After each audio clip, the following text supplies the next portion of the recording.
Hi, everybody. My name is Jaden Hurd. I'm actually the one of the student spokespersons for Students for Life of America. I also have my own podcast called Let It Be Heard, and I'm from Auburn, Alabama. So I am very cold in this environment. But I want to introduce you guys a very good friend of mine. I've worked under him before, actually doing pro-life lobbying and pro-life door knocking. But we're going to introduce first Titus Folks.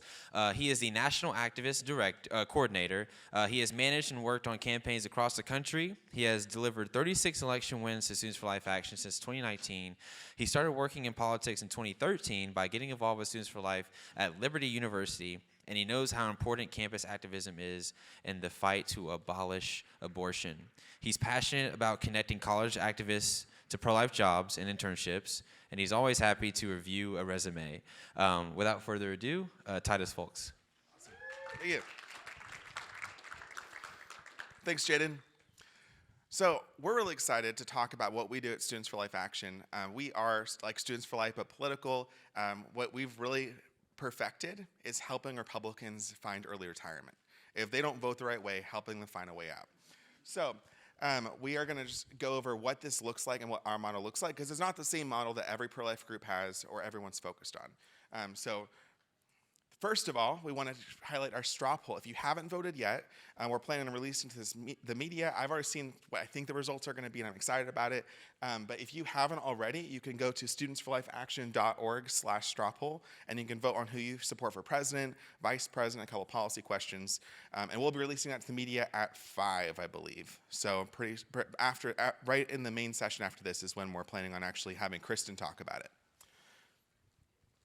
So the goal of this is to help you understand what the confrontational model is, why we're mean to politicians, it is because they deserve it, and what resources are available to you, and how we are actually practically building a strategy to abolish abortion in our lifetime, state by state. So how do you get elected officials to actually take you seriously on abortion policy? I don't know if anyone has gone and talked to legislators and just kind of been not laughed out, but condescended to. Recently we had a situation where we got a bill introduced, and the legislator told the press, I don't think I really support this, but I really wanted to help Students for Life out because they were so nice and so passionate. And it was a very condescending way to talk to our student activists who worked really hard to introduce legislation, and they just talked down to her and treated her like that. However, in other states, what we've experienced, and we don't go there quite yet, other states what we've experienced is that these politicians are jumping over themselves to talk to us and get our opinion before they do anything.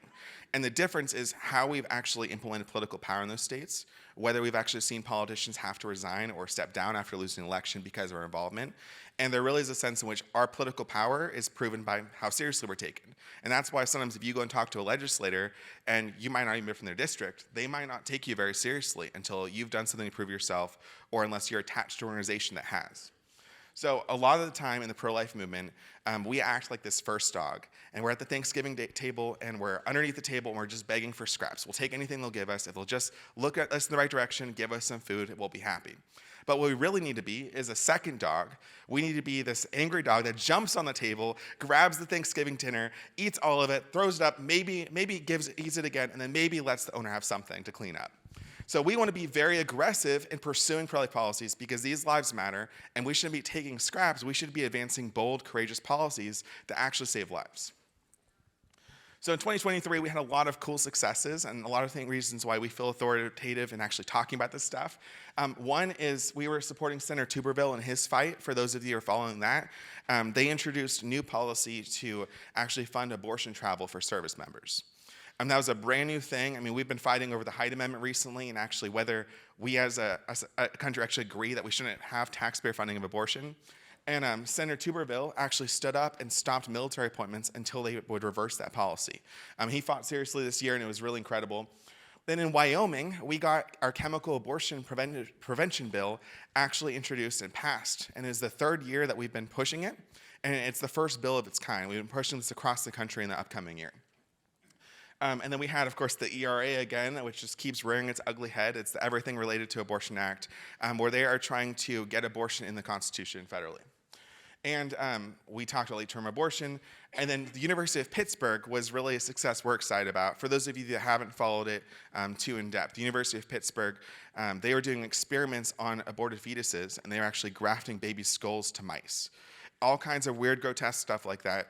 And then the Republican-controlled majority, the supermajority in Pennsylvania, they went and they failed to actually defund them. And so we came back and again, and we had some success there that Jordan will talk about. And then we have 2024 upcoming, and there's a lot of cool things we're looking at there. A lot of it is finding these legislators who said they're pro-life, said they're Republican, and then betrayed us. So right after Roe was reversed, we had multiple states having special sessions, actually looking at what their legislation would be like. So for example, in Nebraska, one state senator, Merv Ripe, he actually stopped the heartbeat bill from passing by himself. They passed a 15-week bill instead. He said he was pro-life the entire time of his career in politics until it actually mattered. In South Carolina, Republican supermajority, you had 6 Republican state senators stop the life of conception bill from passing. So the solution to that, when you find these Republicans, is to help them retire, get involved in their primaries, and make them disappear. Like, honestly, you're trying to end their political careers, and if you fail at it, at least make them scared so they actually cave to us. If we have real political power, we can actually tell them what to do when it comes to these votes versus begging for it and hoping for the best. So what do politicians actually like? When it comes to lobbying, when it comes to influencing politicians, there's some things that they like and some things that we don't like. So it's the carrot and the stick, and we want to use both. So they like good press, they like public praise, they like being the center of attention, or you attacking their opponent in the primary or the general election. They don't like not having a challenger in an election. There are so many legislators in this country who have never had a general election, let alone a primary challenge. And they can sit there for 10, 20 years and have no challenge at all, or at least no serious challenge. And if you're a state legislator, that means you can focus on your business, you can go golfing, you can take that vacation. But if you have a challenger, even just on paper, suddenly you have to start calling up your friends and asking for money. And if they're conservative, you have to explain to them why you voted against the pro-life bill. So just having a challenger is something that they hate, but being free is different. If you've ever been on a campaign with lots of volunteers, it's fun. If you've been on a campaign with no volunteers, not fun at all, it's miserable. And often what will happen as well is when people run for office, the GOP will manipulate rules in favor of the people that they like. And that's a nice thing to happen to you. If you can miss your paperwork and the state still lets you file to run instead of having a write-in campaign, that's a nice perk. And then having money either for your campaign or for your district to fill the potholes and build the bridges. And then what they don't like is all the opposite of that, right? So it's, if you go to the next slide, it's bad press, public embarrassments, being ignored, being denounced. So if you were endorsed by a pro-life group and the next year they're criticizing you, probably not a good feeling. Having challengers, having public political party opposition, having to fight your own political party to get on the ballot, not having money. But really all of this comes back to one thing, and that's, do we have voters to support us, or are there large numbers of angry voters who are threatening your political career? And so all these things are a test of political power and whether we actually have people on our side who are upset about what they're doing. Next slide, please. So there's a couple things we'll use to actually hold them accountable. So that includes door-to-door knocking, which we've done across the country, text messages, email, postcards, mail. I forget how in detail we get in this presentation on some of that. But there's all kinds of different tools you can use. One of the best is hijacking events. It's a lot of fun. I remember in Virginia, we had a bunch of people doing town halls right after Trump was elected. And all of the Republican congressmen stopped holding town halls because they kept us getting disrupted. And so what the Democrats would do is they had this lady with a sweet hat in the front, and she had a green flag and a red flag. And all of the people in the auditorium were Democrat supporters from this group called Indivisible. And if she raised the green flag, they all cheered. If she raised a red flag, they all booed. And there was only one town hall for that Congressman Scott Taylor, and everyone else just canceled them after that because it was just completely out of control. We can flip the tables. We can do the same thing. So, for example, in Virginia, the Republican Speaker of the House oversaw the expansion of Obamacare, which included $6 million of funding for Planned Parenthood. So, several of my friends went to his barbecue donor event, and they held a giant banner that said, "Thank you, Speaker Howe, for expanding Obamacare." So that caused a lot of problems. He had to talk to donors about why the pro-lifers were upset at him for a Republican primary he was preparing for. We can go to the next one. You know, a couple examples here, but all of it comes down to keeping in mind that small hinges open big doors. If you are actually running in these elections, it can be a few hundred voters that decide whether you win your primary. For example, one of our students, Caitlin Rook, ran for state representative. She had 905 likely Republican voters in our state representative race. So these state representatives, state senators who are running like this, it's not a lot of voters that need to be angry at them for them to be really scared and to change behavior or lose their election. So you can't see these too well, I guess, but these are a couple examples that we're proud of. So you have Fred Glynn, who won by 0.2% for a state representative race, and that was after we knocked 2,000 doors with mailers talking about how he was pro-life and his opponent wasn't. And if you're in a Republican primary and a group comes in and says that you're not pro-life enough for them and the other person's better, it actually does have a big impact, and that's where we really shine as a movement, when we can just hold these people accountable in primaries and say this person's good, this person's not on an issue you guys care about. But there's been just several like that. You have Caitlin Rooks up here where she was 18 and she beat 2 Republicans in the primary. And it was because we went and knocked her district twice. We flew people out to Montana, knocked on these doors, and she won by a small margin. But it was because she identified issues like the life issue that she was better than her opponents on. You can go to the next slide. So we have a few case studies. So Jordan Mormon, I'll go and introduce him, I guess, if that's okay. But Jordan Mormon has been with us for about 4 years with Students for Life, and he is the guy we send to get things done. So we've sent him to Pennsylvania, Wisconsin, Wyoming, which is all across the country. He's been snowed in. He's the guy on on the ground actually knocking on these doors, holding people accountable, making them happen. So he's currently the political leadership coordinator, runs several of our student programs, and you can hear from himself some of the things he's gone through. All right. All right, thank you for that intro. Let's look at some of the work we did in Pennsylvania. So as Titus alluded, there is an appropriations bill that funds the University of Pitt. And the University of Pitt, as Titus said, is doing these absolutely grotesque studies on aborted fetuses. And Republicans, for whatever reason, seem to not have a problem funding Pitt. So in the words of Titus, we had to help a few retire, and we're still working on always to help a few retire who supported the budget. So last primary season, 3 incumbents were voted out by pro-lifers. This was pretty cool, and the cool thing about this is that there was only a team of 8 of us for a guy named Representative Joe Dorsey's race. There's a team of 8 of us knocking for 4 days. We did it twice. We did it once in October and once in November. That's a couple thousand doors.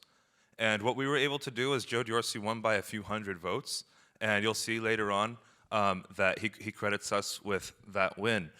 So basically, we look at the roll call vote, and what the roll call vote is who voted, basically who voted in what way on the appropriations bill that funds the University of Pitt. And then we figure out which of those Republicans voted poorly on the roll call vote, and then we go and educate voters in their district. So Joe Dorsey versus Keith Gillespie was one of them.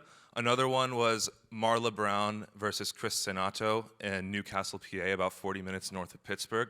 So Chris Sinato was an incumbent Democrat for 28 years in Newcastle, PA. And by going there and talking with voters about the life issue, about the funding of Pitt, we unseated a 28-year Democrat with a pro-life. Like, we educated the voters in that district, and he lost his race. To Representative Marla Brown. So these things that Titus and I are talking about, they absolutely work. And what we do is we just look at how the bad ones voted on the roll call vote, and then we go and educate voters in that district. And it doesn't take much. Titus said small hinges open big doors. We only knocked a few thousand doors in these districts. And the representatives only won. These are state-level races. They only won by a few hundred votes, but they won, right? So SFL Action made it known that they voted incorrectly on the 2022 budget amendment that funded Pitt, and one state legislator noted that SFL Action was the only pro-life group that actually does anything in Pennsylvania. So we were pretty honored with that accolade. And of the 3 defeated, one of the entrenched incumbents was the appropriations chairman and the 30-year incumbent I mentioned, Chris Sinato in Newcastle, PA. So he was unseated, and we pretty much credit this with the education we did on the life issue. And as you can see here, Representative Joe Dorsey says, I won a primary last election against a 20-year incumbent thanks to the voter education efforts of Students for Life Action, knocking doors, sending mail, sending text, and making calls to exposing the incumbent on this issue. So when people say life isn't a winning issue, we can certainly point them to Pennsylvania, point them to Montana, point them to Wyoming, Oklahoma, certainly any other of those states. So we educated purely on this funding of the University of Pitt, and we're finding out that the constituents don't like that their quote-unquote pro-life representatives fund the University of Pitt. So the legislative session, Students for Life Action, mobilized to stop UPitt's research through phone calls, text messages, door knocking, and lobby days. We delivered letters to every single Republican legislator in Harrisburg. It took me like 8 hours to do, but it was fun. And because of our efforts, budget leaders have been unable to garner the votes necessary to grant the state university continued funding, and it remains without state support, with no further attempts to grant it funding in sight. So these tactics that Titus and I are talking about, they work, they're tried and tested. We got it done in Pennsylvania, so pretty cool stuff. And then Titus, I'll pass it off to you to talk about Oklahoma, because this was kind of your deal. Yeah. So with Oklahoma, it was interesting. This was one of our first big successes, and it was actually a life at conception bill, like right before Roe was actually reversed. So what was interesting for us was we knew people on the inside. We had several legislative leaders who were giving us intel, talking to us about what was going on. And then from the outside, we were putting pressure on things to get further along. So the way it kind of works is you have a committee that usually the legislation is trapped in. And so what we would do is we'd find out who was running that committee, and we would just bombard them with emails, texts, and calls from their constituents.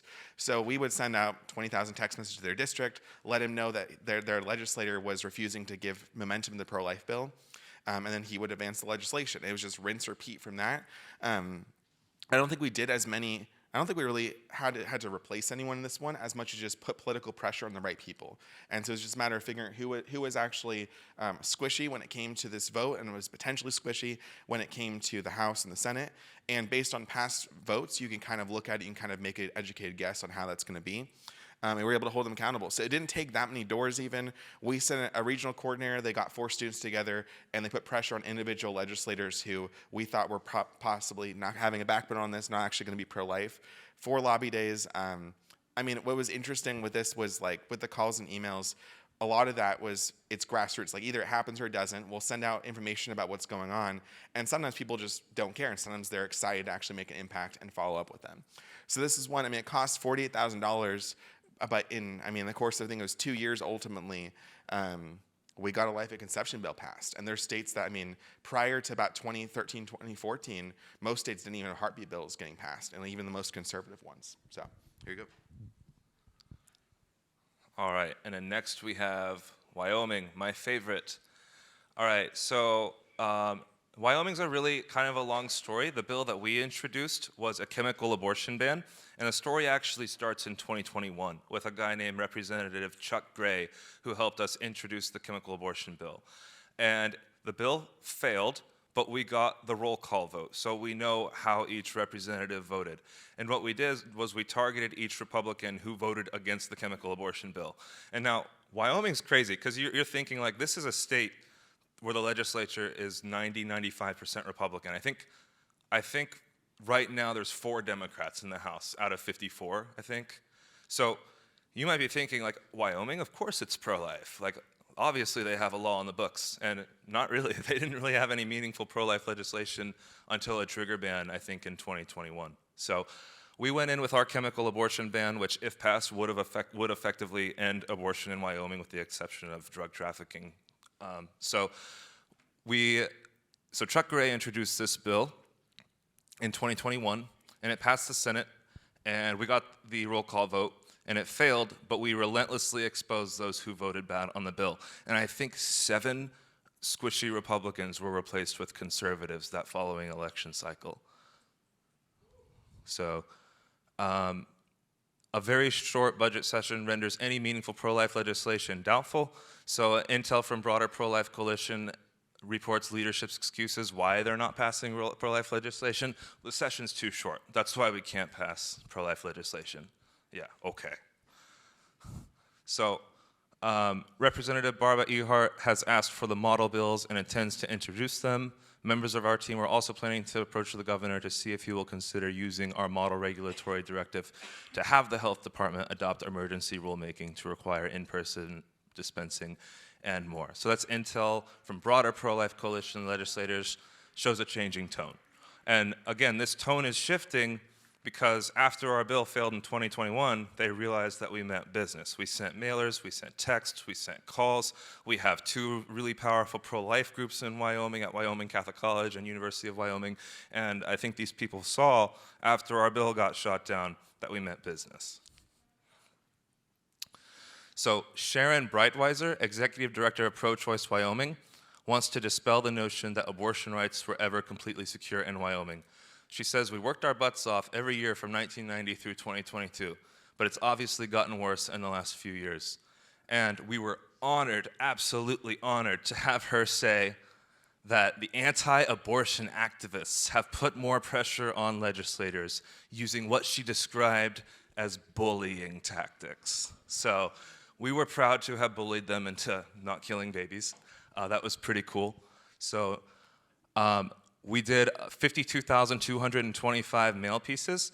And actually, when I got to Cheyenne in February, I had people telling me, Students for Life, we remember your mailers. Like, you're the one who sent us those nasty mailers. And I said, yes, we were. We'll do it again. So we sent mail in 14 districts, and like I said, 7 pro-choice Republicans were defeated, and 7 conservative ones elected, which was pretty cool. So, like I said, in 2022, incumbents lose to real pro-life challengers, and we had multiple champions elected, including Sarah Penn, who was a pro-life nurse who testified in favor of all of our legislation and against the proposed amendments, and Bob Ide, who we also door-knocked for. So pro-lifers voted out several Republican incumbents in the primaries who voted against our Chemical Abortion Act that was introduced in 2021. And what you guys have to, I hope you take away from this, is that the legislative session and the election seasons are married. They're tied together. You cannot separate them. So you look at how they vote in the legislative session, and then you go and visit their districts in the election season, depending, and maybe help them retire. So our House sponsor and a pro-life champion who forced the roll call won statewide office. Representative Chuck Gray went on to be Secretary of State. Great guy. And our Chemical Abortion Prevention Act was reintroduced in 2023 with a record of initial co-sponsors. So it was introduced by Senator Tim Salazar. And I'll kind of tell you the story of the timeline of those 3 weeks leading up to the governor signing. I think we have time for that. Yeah. So the bill was assigned by Speaker Albert Summers. I was told calling him Al was disrespectful, but when I learned he was pro-choice, I called him Speaker Al. So Speaker Al Summers assigned the bill to the Revenue Committee. He did a Pontius Pilate and kind of just assigned it to a swing committee. Whatever happens, happens. Not his problem. And the vote that we needed on the swing committee was someone by the name of Representative Ember Oakley. So I fly from Philadelphia to Denver, and then I rent a car, and I drive an hour and a half north to Cheyenne, and when I get to Cheyenne, I get the call, go knock in Representative Ember Oakley's district. Now, Wyoming is not a small state. Ember Oakley's district was 5 hours away. So I drive those 5 hours, get a hotel in Ember Oakley's district, and we knocked about 1,200, 1,300 doors, which really got her attention. She started to chatter about it in the house, and other people were hearing about it. And eventually, I got in my car to drive back to Cheyenne, but because door knocking in Wyoming is kind of like trying to invade Russia in the winter, I got stuck. I got stuck in a motel for 4 nights, 5 days, and while I was there, and this is the impact that I think people don't realize you can have just by making phone calls, I called every Knights of Columbus council in Wyoming. I called every single precinct committeeman that I could find that was publicly listed. I called every single Students for Life chapter that was in our own database. So I made calls for hours, emails, everything I could find. 40 Days for Life chapters, Catholic churches, whatever sidewalk counseling lists. There were just countless groups to find. I found a coffee shop with the little policeman blue line sticker, and I thought, oh, maybe these people are conservative and they'll talk to me. And they talked to me. It was cool. So you never know where you're going to be able to network with conservatives. But eventually the snow let up. I made it to Cheyenne. I picked up our resident pharmacist at Students for Life, Mary Curtis, who helped me lobby. And we met with about 25 legislators. And it was amazing, you guys. This stuff works so well that Representative Jared Olson walked up to me and said, I am for the amendments that are gutting your bill. And then by the next day, he testified in favor of he testified against those amendments. He flipped. He talked with us.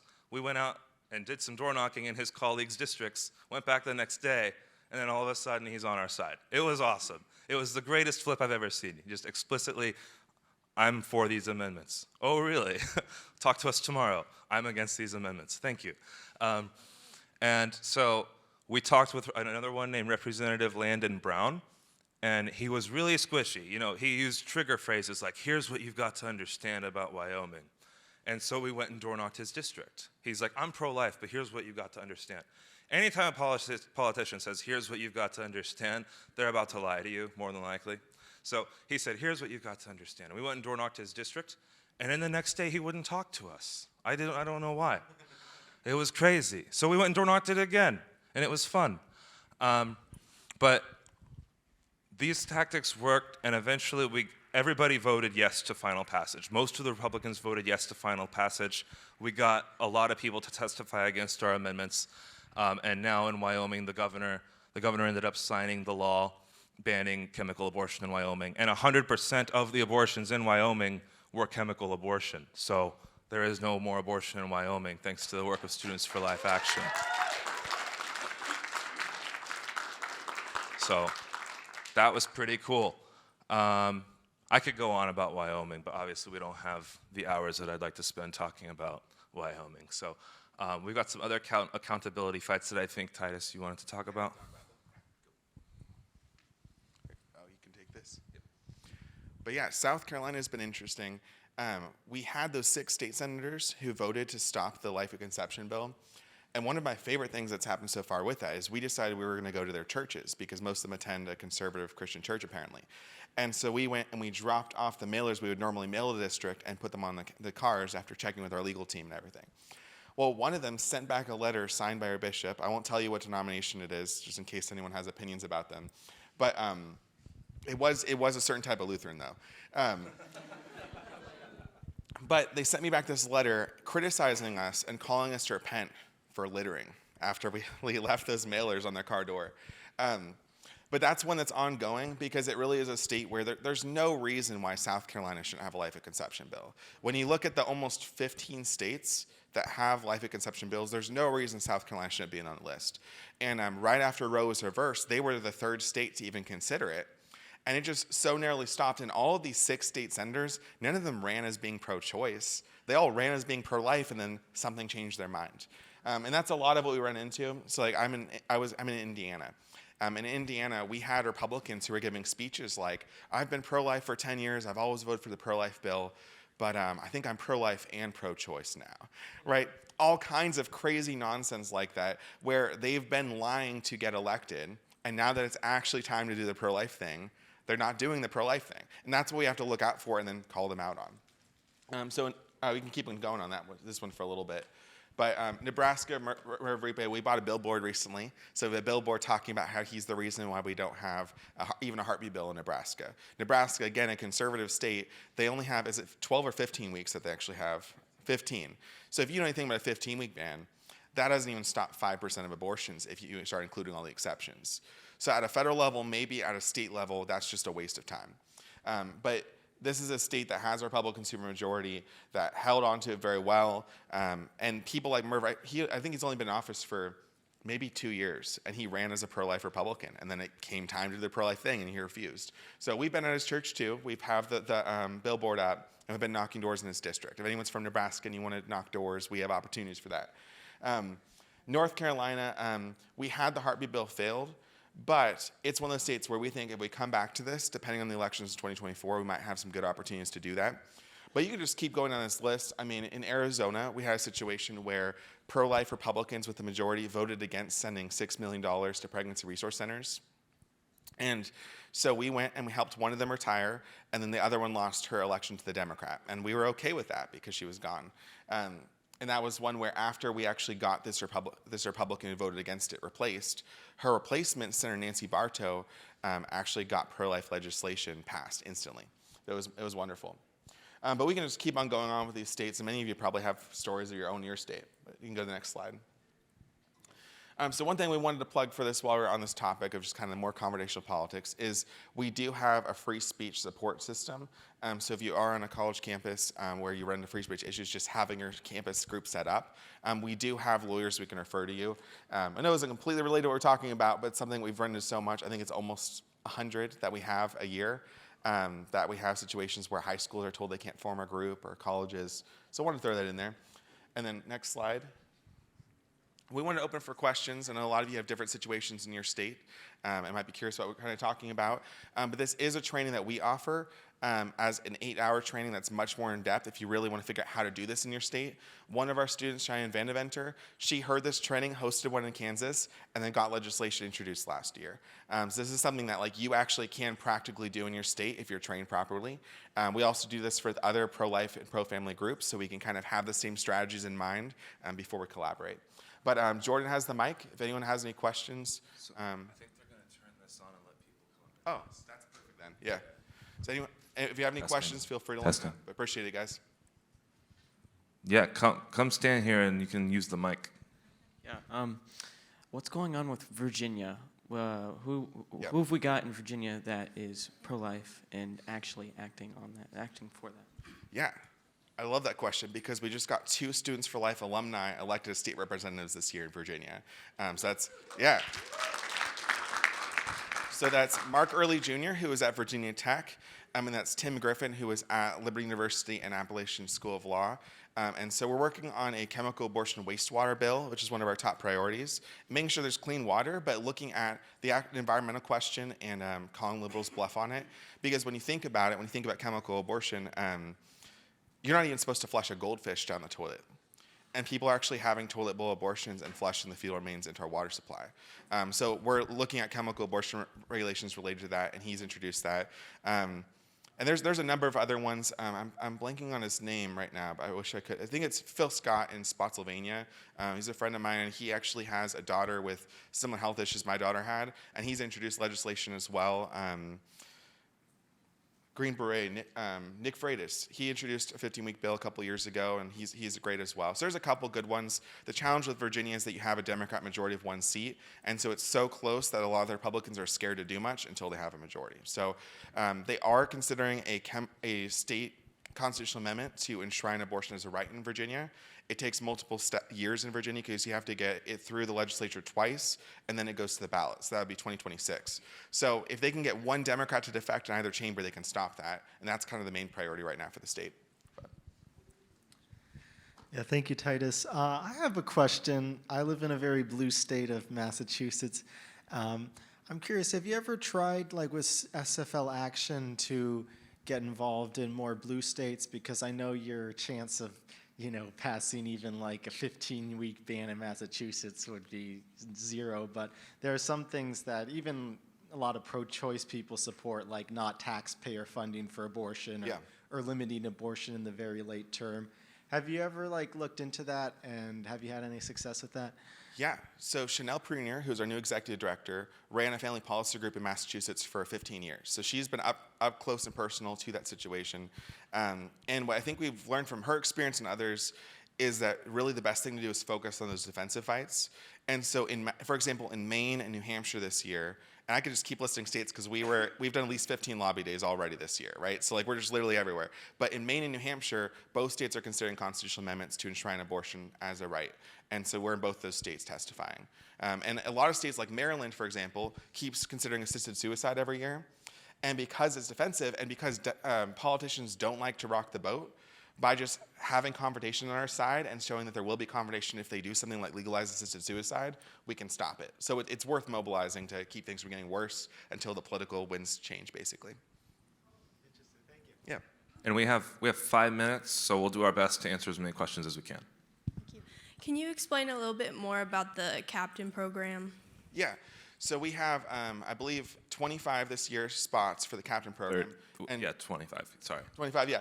And I've run it for a couple of years, but Jordan has just taken over, so he's been running this next year. And basically, it's the people on the ground in key states to help out with testifying legislation, elections, and anything you want to add about the new year and what it looks like? Yeah. So this year we are looking to have you, like Titus said, lobbying, and we'll probably have you do some literature drops, and we'll have you testify if you can. Those will be the three main things we're looking for if you're selected to be a Students for Life Action captain. We'll also have bi-weekly trainings where we hear from a guest speaker, and we'll go over more in depth these confrontational politics models as a small group of 20, 25, 26. And you can go to studentsforlifeaction.org/apply and work with Titus and I a lot more closely, and we hope you do apply. The applications are open till April. And it starts with a week-long retreat in DC where we do more detailed training and everything before we send you out to do all that stuff too. But Does that answer your question? you talk to us after too. But Oh, okay. Thank you guys so much for the work that you do. I'm from the state of South Carolina, and my state senator was actually one of the 6 who voted against the life, Senator Tom Davis. okay. Yeah. I actually spoke with him on the phone afterwards, and he assured me that he was pro-life except for the first 6 weeks after conception. But the problem is that after that happened, nobody's been running against him in the primary. So what's Students for Life Action? What's the strategy for when there are no primary challengers? Do you want to run against him? No, but we have found primary challenges for the other 5, and he's the one we haven't found one yet for. So if you know anyone that you can point us to, I mean, Yeah. we're happy to support them. We've formed PACs before to help alumni especially run for office, and it's just a matter of finding someone who's willing to do it, because they don't have to win. If they just show up and make him stop. I mean, I don't know what he does in his free time, but he probably has a business, he has a life, and if he just can't do business as normal and he has to ask his friends for money because he voted against the pro-life bill, that'll cause political pain to him. So I think just getting someone's name on the ballot is the priority. So I have a question back on Virginia. The state senate right now is 51-49, but there was a report a couple months ago that one of the Democrat senators who won actually doesn't live in her district, which disqualifies her from holding that seat. So I was wondering, I know Students for Life Action is mostly door knocking and primary targets, but do they do any legal targets or legal work or anything like that? Not really. I mean, we have partners who do. For Virginia, if they do disqualify them, I mean, we can get involved in the special election too. So we've done a lot of special elections in Virginia because the margin's so close, 1 or 2 seats can determine what's going on. So, that'd be cool. Oh, we have 2 minutes still for questions. So I'm from Northern Kentucky. We've been a staunch pro-life state. As you know, strategically, we lost our Human Life Amendment. Very disappointing. Lack of funding, including for our Catholic diocese. What are your recommendations strategically going forward from what you know of Kentucky and the Kentucky House, Senate, and gubernatorial? So we've been focused on 2 things. One is we've been hearing a lot of rumors that Republican leadership wants to add exceptions in Kentucky. And so it might be a defensive thing because they have a good pro-life law in place. And it's a matter of keeping it from the tinkers who want to add little things here and there, right? The other thing is chemical abortion, because I think, I'm not sure if we mentioned it here, but other sessions have probably talked about this. In a lot of states where abortion is banned, chemical abortion can still be ordered by mail. There's still exceptions for that. So looking at chemical abortion restrictions, we have some model legislation, 1 focused on just limiting it, and 2 focused on the environmental impacts. And so we've been talking to people about introducing it in Kentucky. We haven't found a bill sponsor this year, but that'll be what we keep going back to, basically. Yeah, that'd be awesome. Cool. Sounds good. All right. Well, thank you guys. That wraps it up. It's 5:05. So remember the next session's at 5:20. There you go.